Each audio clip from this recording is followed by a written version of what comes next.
Ya, kunut secara bahasa adalah diam, berdiri lama, berdoa. Ya, banyak arti ke dalam kunut. Ya. Nah, apa itu salat wusta? Salat tengah. Hmm. Ulama berbeda pendapat. Salat tengah itu salat tengah-tengah apa? Kita kan ada sholat 5 waktu ya, ada Ya. lima waktu. Hmm. Mana kira-kira yang tengah-tengah? Kalau dari subuh berarti asar yang tengah. Asar. Hmm.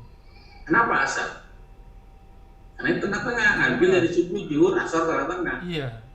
Maghrib, isya. Hmm. Padahal sholat dimulai dari maghrib, Pak. Iya, benar-benar benar. Maghrib, Iya, isya, subuh maghrib, berarti. isya, subuh dong tengah-tengah. Iya, Ada subuh deh. dalilnya.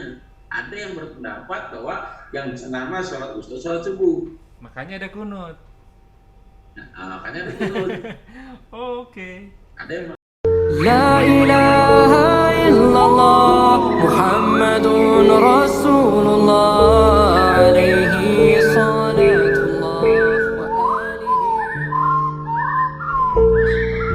Assalamualaikum warahmatullahi wabarakatuh. Bismillahirrahmanirrahim. Min hamdihi wa nafthihi. Bismillah. Innal hamdalillah nahmadu wa nasta'inu wa nastaghfiru wa na'udzu billahi min shururi anfusina wa sayyiati a'malina may yahdihillahu fala mudilla lahu wa may yudlil fala hadiyalah. Asyhadu an la ilaha illallah wa asyhadu anna Muhammadan abduhu wa rasuluhu la nabiyya ba'da. Allahumma shalli ala Muhammad wa ala ali Muhammad kama shallaita ala Ibrahim wa ala ali Ibrahim wa barik ala Muhammad wa ala ali Muhammad kama barakta ala Ibrahim wa ala ali Ibrahim fil alamin innaka Hamidum Majid. Ya ayyuhalladzina amanu taqullaha haqqa tuqatih wa la tamutunna illa wa antum muslimun. Ya ayuhan nas taqu rabbakum alladzi khalaqakum min nafsin wahidah wa khalaqa minha zawjaha wa batta minhuma rijalan katsiran wa nisaa'a wa taqullaha alladzi tasaaluna bihi wal arham innallaha kana 'alaikum raqiba. Ya ayyuhalladzina amanu taqullaha wa qulu qawlan sadida yuslih lakum a'malakum wa yaghfir lakum dzunubakum wa may yuti'illahi wa rasuluhu faqad faza fawzan 'azima. Amma ba'du, qala Rasulullah sallallahu alaihi wasallam fa inna asdaqal haditsu kitabullah wa khairul hadi hadi Muhammad sallallahu alaihi wasallam wa syarrul umuri muhdatsatuha wa kullu muhdatsatin bid'ah wa kullu bid'atin dhalalah wa kullu dhalalatin nar. Alhamdulillahirabbil alamin. Rabbis samawati wal ard. Ilahnya kita semua ya Allah Subhanahu wa taala, penguasa langit dan bumi beserta isinya, dan senantiasa memberikan kita nikmat iman, nikmat Islam, nikmat panjang umur, nikmat sehat walafiat, nikmat beribadah, nikmat talibul ilmi, nikmat memiliki saudara seiman, dan nikmat masih mendapatkan waktu untuk kita diberi kajian kali ini. Salam serta salam talbah kita haturkan kepada junjungan kita Nabi besar Muhammad sallallahu alaihi wasallam, juga ke atas para sahabat dan mereka yang berjuang di atas agama Allah hingga hari kiamat tiba, dan semoga kita termasuk di dalamnya. Ya ikhwanillah, ajakumullah wa iyyakum. Kita bertemu lagi di channel Milenium Mengaji, bekerja sama dengan KHO Official atau Kajian Hadis Online Official. Masih kitab Bulughul Maram karya Al-Hafiz Ibnu Hajar Asqalani, masih di babul syarat sholat. Nomor hadis sekarang 230. Nah, teman-teman bisa mempelajari apa itu syarat sholat, apa itu rukun sholat, apa bedanya rukun sama adab. Nah, insya Allah kita akan pelajari. Tamam, semoga berguna dan menjadi ladang amal bagi kita semua. Bagi teman-teman yang ketinggalan, bisa dicek di dua channel, di Milenium Mengaji dan KHO Official. Dan alhamdulillah, seperti biasa kami masih dipandu oleh Al-Mukarram Al-Ustadz Ali Hafizullah. Alhamdulillah beliau sudah ada di antara kita. Semoga beliau selalu diberi kesehatan, kekuatan, kemudahan rezeki, dan dimudahkan segala urusan. Selanjutnya mari kita sama-sama simak kajian kita kali ini. Semoga berguna bagi ikhwanufillah selaku penuntut ilmu, selaku thalibul ilmi, dan berkhusus anak al-fakir. Tanpa berpanjang kata, untuk waktu dan tempat kepada gurunda Al-Ustadz Ali. Tafadhol Mas. Assalamualaikum warahmatullahi wabarakatuh. Waalaikumsalam. Innal hamdalillah nahmaduhu wa nasta'inuhu wa nastaghfiruh wa na'udzu billahi min shururi anfusina wa min sayyiati a'malina. may yahdihillahu fala mudilla lahu wa may yudlil fala hadiya lahu. Asyhadu an la ilaha illallah wa la syarika lah wa asyhadu anna Muhammadan abduhu wa rasuluh. Ya ayyuhalladzina amanu taqullaha haqqa tuqatih wa la tamutunna illa wa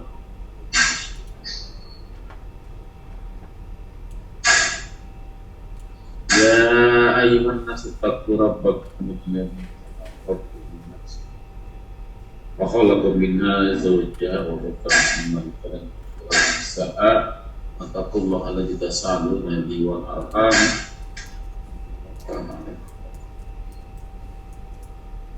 Allahumma shalli ala Muhammad wa ala alihi wasallam. Silakan dibuka kitab Bulughul Maramnya babu surut shalah, sibab syarat-syarat shalah. Hadis ke 230 wa anib bi Umar, betul kan? Ibnu Umar. Ya, Wa'an Ibnu Umar radhiyallahu anhu. Oke. Wa'an ibni Umar, dan dari Ibnu Umar radhiyallahu anhu, semoga Allah meridhoi dari keduanya.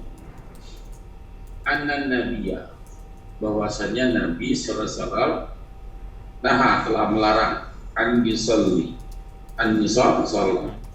salat fi sab'a mawatin, dari 7 tempat, ada pada 7.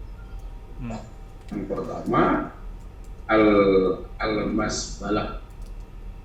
al-masbalati, tempat sampah, wal majjarah, tempat jagal, wal makburah, kuburan, ya, wa qariyatil tariq, jalan, ya, Jalan. wal hamam, kamar mandi, wa ma'akin ibil, unta, wa fawqa zahri baitillah, di atas baitullah. Allah nggak boleh ya, kenapa? Rawu Tirmizi wa do'afahu, hadisnya dia dikuatkan hikman melemahkannya, dilemahkan secara sanad, secara sanad. Tapi secara matan diterima. Ya, kenapa? Dari 7 tempat tadi itu 4 kotor rata-rata. Sama kabar nggak boleh, kabar diinjak kan. Tapi secara matan isinya bisa diterima. Ini yang disebut dengan sahihul sadni, ya, dhaiful sadni wa sahihul matni. Sanadnya bisa diterima sahih, ya. Wa an Abi Marsadin al-Ghunawi. Afwan Ustaz, tadi kenapa sanadnya dhaif ya Ustaz? Padahal kan dari Ibnu Umar ya. Banyak Pak, jadi gini, banyak hadis-hadis dari Ibnu Umar itu ternyata dhaif. Oh, Ibnu Umar Ya, bukannya ada anaknya Umar ya Ustaz ya? anak Umar itu, ada 2 kemungkinan. Contoh hadis tentang tayamum juga Ibnu Umar. Hadis dhaif, yang dua tepukan kan, 2 tepukan, ya. Sampai Siku.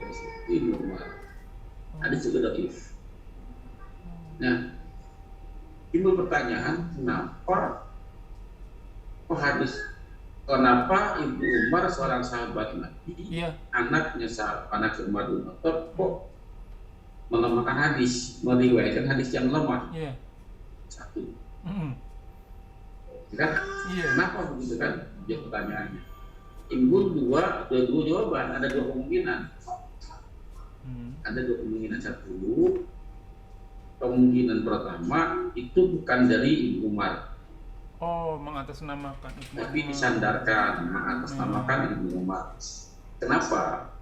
Karena pekerjaan orang-orang Yahudi, ya laknatullah alaihi, dari dulu begitu, suka memasukkan, jangankan hadis Qur'annya dipalsuin. Ya, Qurannya dipalsu. Jadi kenapa apa namanya dengan cara bagaimana mereka memasukkan hadis? Dicatatlah nama Ibnu Umar. Contoh, kalau misalnya hadis ini diriwayatkan oleh Ali, oleh Antum Romi gitu ya. Wah, nggak terkenal nih. Dapat Romi, dikenal, cari dapat, telusuri, sampai dapat. Tepat seleksinya Pak. Oke. Pada saat dari itu Umar, ini sahabat Nabi nih, yakin lah. Ya. Iya. Nah, gitu kan? Nah, dia kan lepas penceklisan, Oh. lolos tuh. Nah, tapi bagi menurut ilmu, terutama ulama-ulama hadis yang gelarnya muhadis ya, nggak bisa teliti ketemu ketahuan. Ya dari matanya, dari sanadnya bisa semua ketahuan hadisnya. Itu kemungkinan pertama. Kemudian kedua, jadi kemungkinan pertama disandarkan ke Ibnu Umar, padahal bukan dari Ibnu Umar. Ya, kemungkinan kedua hadisnya dari Ibnu Umar benar. Cuma redaksinya ada yang tambahin. Kan jadi terus gini, saya pergi ke Bandung Senin, itu matannya gitu ya. Saya pergi ke Bandung Senin, itu matan secara matan begitu. Tapi antum bilangnya saya ke Bandung Senin pagi, kan nggak ada kata-kata pagi di situ. Ya, walaupun benar saya kesananya hari Senin, pada saat ada kata-kata pagi, satu hari saya harus dibuang Pak. Untuk menjaga keoriginalan hadis, kata-kata pagi walaupun nempel di situ, maka satu hari saya dibuang. Jelas ya? Iya. Nah, mungkin ditambahin, nggak tahu redaksi mana ditambahin 1-2 kata. Dan yang meneliti Ya. At-Tirmizi ini salah satunya gitu Ustaz. Sehingga dia Ya, Tirmizi melemahkan dari sanadnya, lemah di sini. karena dia muhadis. Dia muhadis, dia bukan muhadis, dia muhoris. Dia muhoris, beda. Muhoris itu pengeluar hadis, pengeluar yang mengeluarkan hadis. Abu Dawud itu muhoris. Bukhari. Ya. Nah, Jelas ya? Jelas. Ya, baik. Hadis berikutnya wa'an itu wa Nabi Marsad ya Al-Ghanawi. Qala telah berkata, sabiqtu, aku telah mendengar Rasulullah SAW yaqul, bersabda, la tusallu, jangan kamu sholat. Ya, jangan kamu semua sholat. Ini bentuknya larangan tersemua umum ya. Ya ilal kubur. Ila itu menuju ya.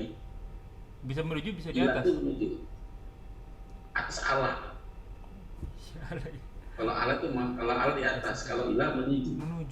Berarti menuju itu di depan dan di belakang. Oh, kita ada di belakang nih berarti. Berarti kalau menuju kuburan itu tujuannya, berarti menghadap kubur. Menghadap maksudnya. kubur, iya. Nah, jangan sholat menghadap kubur. Oh. Wala tajlisu 'alaiha, dan jangan duduk di atas. Jadi hukumnya haram ya. Hukumnya haram. Nah, kalau duduk di atas kubur itu sepakat ulama mengharamkan. Tapi masalah menghadap kubur ini, yang dimaksud menghadap kubur ini banyak spekulasi di sini. Banyak spekulasi di sini. Apakah masjid yang di depannya ada kuburan, apa itu yang dilarang? Jadi kita selalu mengatakan apa? Kan ada masjid di depannya ada kuburan. Tembok, depannya kuburan. Iya. Kan? Maka yang mana yang dilarang ini? Ya, yang dilarang ini adalah yang depan kita kuburan pas kuburan. Oke. Nggak ada. Dan sekarang banyak kan masjid-masjid yang dalam masjid itu ada kuburan. Ada. Gitu kan? Nah, maksud gimana? Ya di situnya aja tuh Pak. Contoh misalnya dalam satu kotak masjid kan, di dalamnya ada kuburan. Maka kita jangan jalan di situnya, di depannya aja. Kalau depannya enggak kan? Aman. Apa kira-kira? Iya. Saya bisa kebayang ya, di tengah-tengah masjid ada kuburan, kita sini. Ini haram nih begini nih. Ini kuburan, di sini antum haram, nggak boleh. Sholatnya di sininya gitu, di depannya. Iya. Di sampingnya. Iya. Kalau kuburannya di samping mimbar gimana tuh Ustaz? Kuburannya di samping mimbar. Iya. yang nggak boleh, ya makanya yang nggak boleh itu menghadap kuburan persis, Oh, menghadap persis. Oke. menghadap kuburan pada saat sujudnya sutranya kuburan. Harus dikasih sutra Jelas, berarti ya minimal ya. Ya harusnya dari sutra. Hmm. Lagian kurang kerjaan amat gitu ya sekarang mau bohong. Nah jadi gini Pak, akhirnya awal ke situ tuh yang dipermasalah padahal adalah sholat menghadap Kuburan. kuburan. Mereka melebarkan sayapnya, nggak boleh sholat yang di masjid ada kuburan. Iya, Nah iya. padahal hadisnya nggak ke situ tuh, Iya, benar. udah melebar tuh, udah meluas. Harus Nanti pakai, kalau diikutin lagi, bacanya harus pakai kalau guru, diikutin Ustaz. lagi, iya. Nanti kalau diikutin lagi nih, melebar kemana-mana tuh. Masjidnya Nabi tuh bongkar tuh kata. Oh iya benar tuh. Saya pernah dengar itu berita itu. Nah itu jadi kesalahan akhirnya tujuannya padahal yang dilarang adalah menghadapi saja. Yang pas kalau menghadap kubur. Iya. Jelas ya. Jelas. Di samping berarti boleh, di depan berarti boleh. Kalau misalnya nggak ada pilihan lain ya. Tuh. Tapi saya tetap kalau ada yang masjid ada di dalam ada kuburan ada masjid ya. Saya menghindari cari yang lain. Iya. Walaupun yang terlarang adalah secara kata, secara teksnya menghadap depan dulu. Kecuali sholat goib ya Ustadz ya. Ya bosok nggak ada keterangan di sholat gaib pun jangan nggak ada keterangan jangan kamu sholat. Bentuknya umum, kalau bentuknya umum jangan diurus. Oh, Afwan Ustadz, saya pernah dengar cerita yang tukang sapu masjid yang udah tua itu. Rasulullah nggak dengar beritanya nih kemana nih si ibu tersebut udah meninggal katanya kok nggak ada kasih tahu ya Ustaz ya Rasulullah cuman ibu tua tunjukin saya di mana kuburannya dia salat gaib di situ itu boleh berarti ya. Pertanyaannya betul nggak Rasul sholat gaib di situ? Antum udah presentasinya belum? Belum. Ya pada saat perempuan tua yang wafat kan Nabi nggak tahu di mana nih simpulannya ini sudah mati ya Rasul. Kok nggak ngabari aku? Nah kalimatnya tunjukkan di mana kuburannya. Oke. Tunjukkan di mana kuburannya. Lalu Nabi sholat gaib. Iya. Pertanyaan sholat gaib di mana? Betul. Iya benar ya bisa di masjid seharusnya ya. Tunjukkan kuburan simpulan. Di situ. Gitu. Tunjukkan. Nah situ. Nah sholat gaib di mana? Di sini? Apa di situ? Iya benar. Seharusnya bisa di masjid, di rumah juga bisa ya. Kenapa harus ke kuburan? Jadi jangan berspekulasi ya. kan? Iya.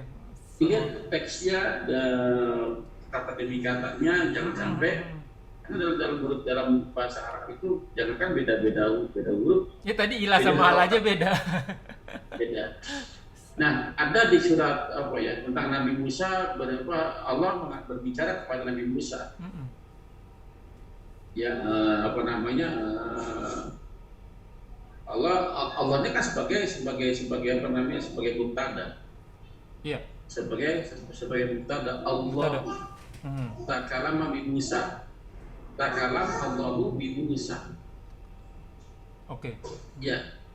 Itu surat berapa? Saya lupa ayat. Jadi Allah sebagai fa'il di situ. Subjek, ya. Musa di sini sebagai maf'ulnya, objeknya. Ya, cuman yang Allahu takalamallahu doma diganti fathah. Jadi Allah. Oke. Kalau Allah akan berarti menjadi objek, menjadi maf'ul. Maka artinya berubah. Musa mengajak berbicara kepada Allah. Kan Allah berbicara kepada Musa.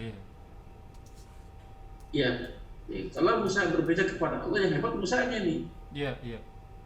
Ya karena menjadi kultus kan orang-orang Yahudi begitu kan.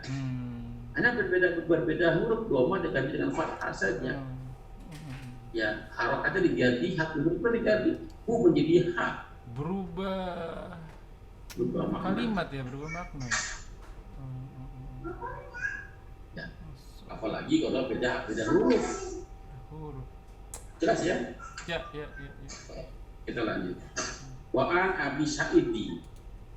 radhiyallahu an qala Rasulullah sallallahu alaihi wasallam jaa apabila telah datang ahadukum salah satu di antara kamu al masjid ke masjid, ya apabila salah satu di antara kamu datang ke masjid, fal yang tur lamnya lam amr, maka hendaklah perhatikan perintah, ya, maka hendaklah perhatikan atau lihat, fa'in maka jika ro'a melihat, ya melihat fi naklahi, ya dua alas kaki, dua kasut bayang, dua alas kaki ada kotoran au kodaron atau apa saja ya, mau kotoran atau apalah ya, yang kotor-kotor atau najis atau bagaimana, maka perintahnya apa? Fal yamsahu, masah itu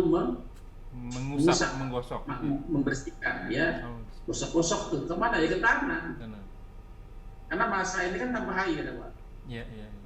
Fal yamsahu, maka hendaklah mengusap kotoran tersebut ya ke tanah, karena tanah itu bersih kan. Ya, wal yusolli fihi, dan sholatlah pada keduanya, pada kedua kasut tersebut, alasan tersebut yang terkena kotoran yang sudah dibersihkan.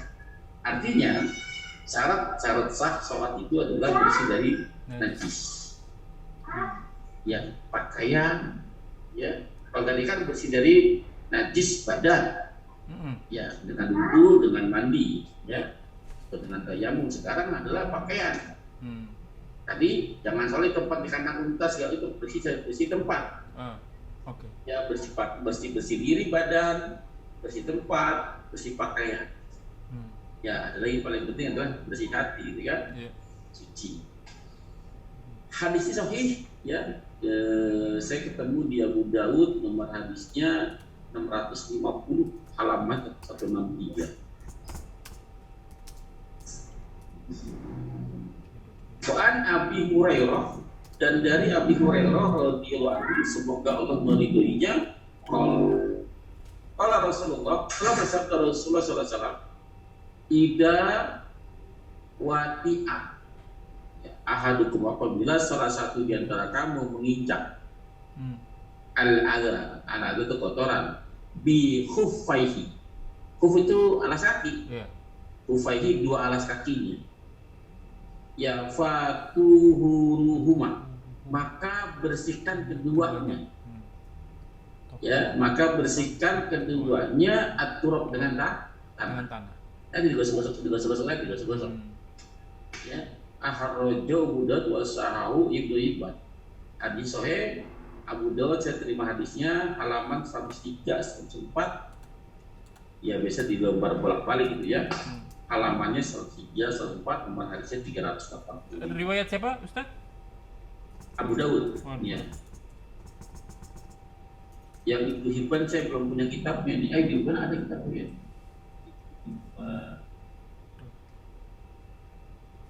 Hibban. Di Abu Daud saya baru ada, Ibnu saya belum cek. Ibnu Hibban itu pengeluar hadis juga, Ustaz? Iya, dia Ibnu Hibban tebakan sama dengan Bukhari ya. Ada Sahih Ibnu Hibban, ada Sahih Bukhari, cuman kelasnya ya di Bukhari lah ya. Ya Sahih Ibnu Hibban ada, Sahih Bukhari, Sahih Muslim, Sahih Ibnu Hibban. Makanya tetap bagi saya tidak ada Sahih sebelum diperiksa. Ya diperiksa dulu. Kata orang Sahih kita dulu, cek dulu, gitu kan? Karena yang saya kenal Bukhari, Muslim, Tirmidzi, An-Nasai, Abu Daud, Hakim. Ya. Ibnu Hibban jarang saya dengar. Ada lagi Ibnu Hibban, Ibnu Zaimah, ada lagi namanya ada musnad, ada sunan. Iya musnad sama sunan. Kalau musnad itu hadisnya secara sanad sahih, tinggal periksa matannya. Kalau sunan Abu Daud, Sunan Tirmidzi gitu kan, itu harus bisa dua-duanya, sahihnya apa, matan dan sanadnya harus diperiksa. Oh malah diperiksa. Harus diperiksa. Harus diperiksa. Oh. Itu sunan ya Ustaz ya? Nah, sunan. Saya ada lagi yang namanya Musnad Abu Hurairah, saya punya. Ada di sini juga. Ada kitabnya, cuman ada beberapa jilid ya. Ada Abu Hurairah, ada satu. Ada misalnya ada Musnad Abu Hurairah ada 2 jilid. Musnad Abu Ya'la juga ada. Abu Ya'la ya, ada saya Abu pernah Hurairah dengar. ada di sini. Jadi mereka punya kitab masing-masing. Hmm. Ya zaman sekarang para ustadz ya kalau bikin kitab habis waktu. Ya, aneh mau bikin kitab tentang mandi juluk nih. Yang tulis, edit, terus apa, cetak, baru sebarin. Kalau sekarang kan ada namanya rekam, rekam ya, bab juluk. Iya. Selesai. Udah cebarnya cepet banget malah. Sebar. Selesai, lebih sekali. Cuman zaman berbeda, manfaat teknologi untuk kemaslahatan. Makanya saya punya channel YouTube buat pribadi saya ini dibuat untuk disebar. Ya nggak ada apa, pribadi saya ada. Kenapa? Untuk warisan buat anak-anak saya. Kalau begitu nanti buka, saya punya warisan bukan ilmu, skill belajar. Ada rekaman saya dari yang di channel saya untuk baru sebar di badan saja. Jadi jelas ya. Jadi kotoran cukup dibersihkan aja. Coba dibersihkan saja, nggak perlu lagi karena itu nggak batal ya. Iya, udunya. Orang batal dulu ya, kalau dibersihkan saja. Hadis berikutnya wa'an Muawiyah. Nah, ada Muawiyah bin Hakim, ada Muawiyah bin Abi Sufyan, ada Muawiyah bin ada lagi satu lagi Yazid bin Muawiyah ya, ada Muawiyah. Jadi yang kemarin yang ramai di siapa tuh? Ya, yang mengomentari tentang hadis-hadis Bukhari. Yang di Pak, terus Muawiyahnya bukan Muawiyah. Oke. Jangan main sembarangan ini gitu kan, dicek dulu gitu. Wa'an Muawiyah bin Hakim, Wa'an Muawiyah bin Hakim radhiyallahu anhu, semoga Allah telah berkata pada Rasul sallallahu alaihi wasallam, telah bersabda Rasul sallallahu alaihi wasallam, inna hadis salat. Sesungguhnya salat ini la yasluh, tidak baik, tidak layak, tidak patut. Sholat kan baik ya, tidak patut, tidak layak fiha padanya, pada sholat tersebut syai'un, sesuatu apapun min kalamin nas, dari ucapan manusia ya, min kalamin nas. Innama hanya saja huwa sholat itu, huwa ini kembali ke sholat, tasbih mensucikan Allah, wa takbir membesarkan Allah, wa qiraatul Quran dan membaca Al-Quran. Rawahu Muslim, nomor hadisnya 537 halaman 241 242. Maksudnya apa ini? Gak boleh kita sholat membaca bacaan-bacaan di luar bacaan sholat. Luar bacaan-bacaan sholat. Karena pada zaman dulu, zaman sebelum ayat pelarangan, mereka sholat masih boleh berkata-kata, seperti hadis yang di bawahnya dibacakan dulu ya. Wa'an Zaid bin Arqam annahu, bahwasanya dia qala telah berkata, inna kunna, dulu sungguhnya kami la natakallam, kami berkalam, saling berkalam ya. Karena ada tak di situ, takalam itu saling ya, dua arah, dua apa, timbal balik ya. Takalam fi sholat, di dalam sholat. Sholat masih boleh ngobrol Pak. Ya, di dalam sholat ala ahadi Rasulillah, di zamannya Rasulullah. Di zaman Rasulullah. Ini masih ada Rasul di situ. Iya. Ya, yukallimu mereka pakai fi'il mudhari, selalu berkata-kata, berbicara. Ahaduna, salah satu di antara kami, sohibahu, kepada sahabatnya yang lain. Kepada sahabatnya bihajati, tentang keperluan, tentang urusannya. Ya, dalam sholat ngobrol. Ya hatta nazarat hingga turunlah ayat. Ya, ini ada di surat Al-Baqarah 238. A'udzubillahi minasyaitonir rajim. Hafizu ala salatil wusta. Jagalah oleh kamu salat dari salat wusta. Jagalah atas salat-salat kamu, was salatil wusta, dan salat wusta, salat pertengahan. Wa qumu, dan dirikanlah oleh kamu lillah. Dirikanlah salat oleh kamu lillah karena Allah, qanitin. Qunut itu diam, jangan berkata-kata maksudnya. Karena mereka pada masih berkata-kata. Ya, qunut secara bahasa adalah diam, berdiri lama, berdoa. Ya, banyak arti itu dalam qunut. Ya. Nah, apa itu salat wusta? Salat tengah. Ulama berbeda pendapat. Salat tengah itu salat tengah-tengah apa? Kita kan ada salat 5 waktu ya, ada 5 waktu. Mana kira-kira yang tengah-tengah? Kalau dari subuh berarti asar yang tengah. Asar. Kenapa asar? Karena itu tengah-tengah. Ngambil dari subuh, zuhur, asar, tengah-tengah. Iya. Maghrib, isya. Padahal sholat dimulai dari maghrib, Pak. Iya, benar. Maghrib, ya. isya, subuh Maghrib, berarti. isya, subuh dong tengah-tengah. Ada dalilnya. Ada yang berpendapat bahwa yang senama sholat wusta, sholat subuh. Makanya ada kunut. Nah, makanya ada kunut. Oke. Ada yang nah, kalau ngambil subuh, zuhur berarti asar tengah-tengahnya. Iya. Ya. Nah, ada lagi berpendapat maghrib. Sholat tengah atau maghrib. Dimulai sholat zuhur, asar itu sholat siang. Siang. Ya, maghrib bisa sholat malam. Iya. Subuh nih, sholat apa nih? Tengah-tengah berarti subuh nih. Nah, jadi antara subuh sama asar, Pak. Yang paling kuat. Ya, yang paling kuat. Jadi maka jagalah oleh kamu sholat wusta. Karena Pak, ada dua waktu ini adalah sholat subuh dan sholat asar yang banyak larangannya, banyak kecamannya. Barang siapa yang bersantai terhadap dua waktu ini. Ya, karena subuh sama asar itu mulai dicatat amal. Asar mereka mulai. Jadi subuh dan asar di barang siapa bahkan yang menjaga dua sholat asar, maka baginya sulit. Banyak hadis-hadis yang mengutamakan keutamaan dua waktu, sholat subuh dan sholat asar. Nah, artinya kita fokus ke mana?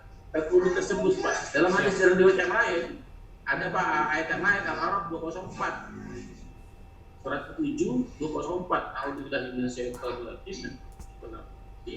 Idza quri'al Qur'an fastami'u lahu wa ansitu la'allakum turhamun. Jika dibacakan Quran, dibacakan fil madi madhul. Jika dibacakan Quran, siapa yang baca? Nggak jelas.